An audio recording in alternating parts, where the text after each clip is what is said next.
Hi everyone, আসসালামু আলাইকুম। Welcome জানাচ্ছি আরো একটি নতুন ব্লগ ভিডিও দেখার জন্য। আশা করছি যে যেখান থেকে ভিডিওটি দেখছেন সবাই ভালো আছেন, সুস্থ আছেন। আমিও আমার পরিবার পরিজন নিয়ে ভালো আছি। সকাল সকাল ঘুম থেকে উঠে যে কাজকর্মগুলা থাকে সকালে ঘরের, সেগুলাই কিন্তু আমি অফ ক্যামেরায় করে ফেলেছি। এরপরে নাস্তা খেতে বসলাম নিজের জন্য বানিয়ে। সবাই যেহেতু স্কুলে চলে গেছে মেয়েরা, তো তাইবাও ঘুম ওর আব্বুর সাথে। তো দেখলাম তাকেও উঠে গেছে। ও একটু আগেই উঠে তাইবা কিন্তু অনেকক্ষণ ধরে ঘুমায়। তো ওঠার পরে ওকে নাস্তা খাইয়ে আমি নিজে চা গুলা খাচ্ছি বসে, বসে। আর আপনাদের সাথে একটু ভিডিও করতেছি। এরপরে আরো কিছু কাজকর্ম করে আমি সরাসরি দুপুরে রান্না বান্নাতে চলে আসলাম। তো আপনাদের ভাইয়া কিন্তু ছোট মাছ খুব পছন্দ করে। তো সে কারণে আজকে ও উলুয়া মাছ বলে এখানে কক্সবাজারে। তো কোন জেলায় কি মাছ বলে তাকে কমেন্টে জানাবেন। তো মাছটা আসলে ফ্রেশ ছিল সেজন্য নিয়ে আসছে। দেখে আমি কলমি শাকও কেটে ধুয়ে রেখে দিয়েছি পানি ঝরাতে।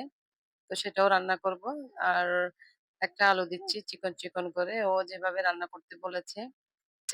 যেকোনো ছোট মাছে এরকম চিকন করে একটা আলু দিলে আসলে খেতে অনেক ভালো লাগে। তো সেটা এখানে কক্সবাজারে এসে আমি শিখলাম রান্নাটা শাশুড়ি মায়ের থেকে। তো এরপরে আমি মাছগুলা দিয়ে কিন্তু বেশিক্ষণ রান্না করতে হবে না। যেহেতু ছোট মাছ একটু পানি দিয়ে রান্না করে ফেলবো। তো অফ ক্যামেরায় কিন্তু আমি এখানে শুটকি দিয়ে বেগুন রান্না করেছিলাম।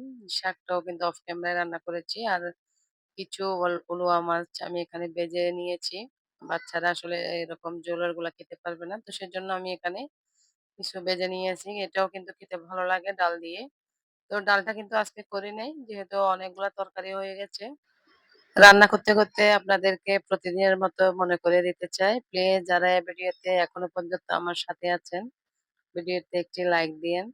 আর যারা নতুন এসেছেন আমার পরিবারে, তো তাদেরকে বলবো ভিডিওতে দেখতে, দেখতে ভালো লাগবে।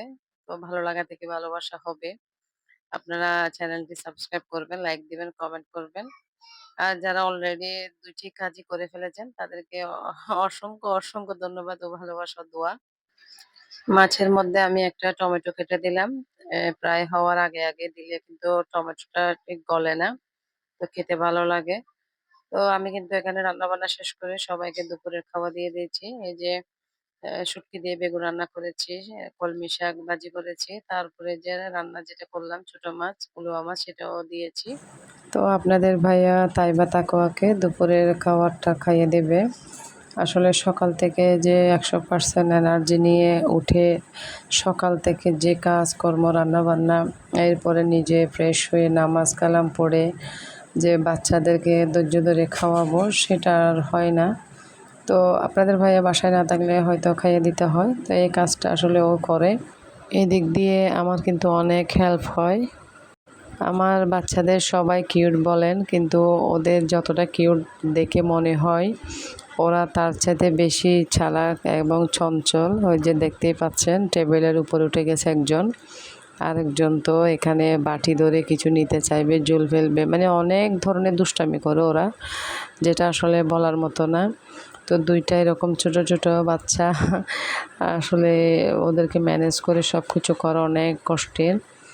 তো সকাল থেকে ঘুম ঘুম থেকে ওঠার পর থেকে সে রাত্রে ঘুমানোর আগ পর্যন্ত প্রায় ১২টা ১টা বাজে ওরা ঘুমাতে যায়। তো সারাদিন দৌড়ের উপর থাকতে হয় ওদেরকে নিয়ে। তো সবাই দোয়া করবেন ওরা যেহেতু একটু স্থির হয়, বেশি দুষ্টামি করে আসলে। তো এটা হচ্ছে বিকালের দিকে আমার সোহামণি আজকে নাকি কোল্ড কফি খাওয়াবে সবাইকে। তো ও নিজে নিয়ে আসছে, আমাকে বলতেছে আম্মু আজকে ৫০ টাকা দিয়ে পুরো ফ্যামিলি কোল্ড কফি খাবো। তো ওর টিফিনের টাকা থেকে কিন্তু জমিয়ে এগুলা করতেছে, আমি জানি না। তো আমি বললাম ঘর থেকেই তো দুধ পাউডার আছে, ওখান থেকে তো দিতে পারতে। তো বললো না আম্মু এটা আমি খাওয়াবো সবাইকে। তো দেখলাম ২ বোন মিলে এখানে বরফ কুচি দিয়ে রাখছে, আমি জানতাম না দুপুরে নাকি ওরা। তো এখানে ও কিভাবে কিভাবে যেন ইউটিউবে দেখছে সেভাবে করতেছে।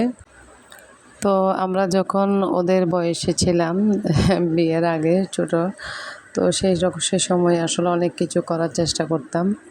মায়ের কাছে বকুনিও খেতাম যে উল্টাপাল্টা অনেক কিছুই বানিয়ে ফেলতাম। এখন তো আসলে ইউটিউব আছে, ইউটিউবে বাচ্চারাও এখন রান্না করতে পারে।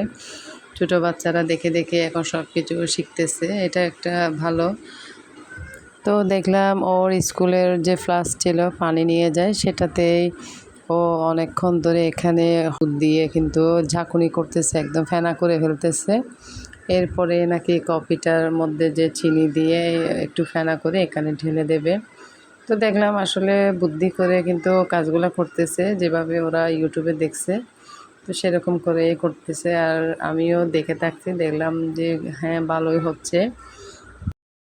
ও কিন্তু তেমন একটা কাজে কর্মে আসে না, অনেক কাজকর্ম দেখলে অনেক দূরে থাকে, কিন্তু যেটা করে সেটা কিন্তু খুব সুন্দর করে করার চেষ্টা করে। এমনিতে কিন্তু সব কিছু মাশাল্লাহ পারে। তো আছে না অনেকেই অলসতার কারণে হোক বা ফাঁকি ফাঁকি দেওয়ার কারণে হোক করে না, সেরকম আসলেও। তো যাই হোক, আপনাদের সাথে বকবক করতে করতে কিন্তু কোল্ড কফি দেখলাম একদম রেডি, খুব সুন্দর করে কিন্তু পরিবেশন করবে। তো ছোটো যে গ্লাসগুলো থাকে ওটাতে কিন্তু 5 গ্লাস মতো হয়েছিল। তো আমরা সবাই খেয়েছি, খুবই মজা ছিল। তো সবাই ভালো থাকবেন, দোয়া করবেন। আল্লাহ হাফেজ, আসসালামু আলাইকুম।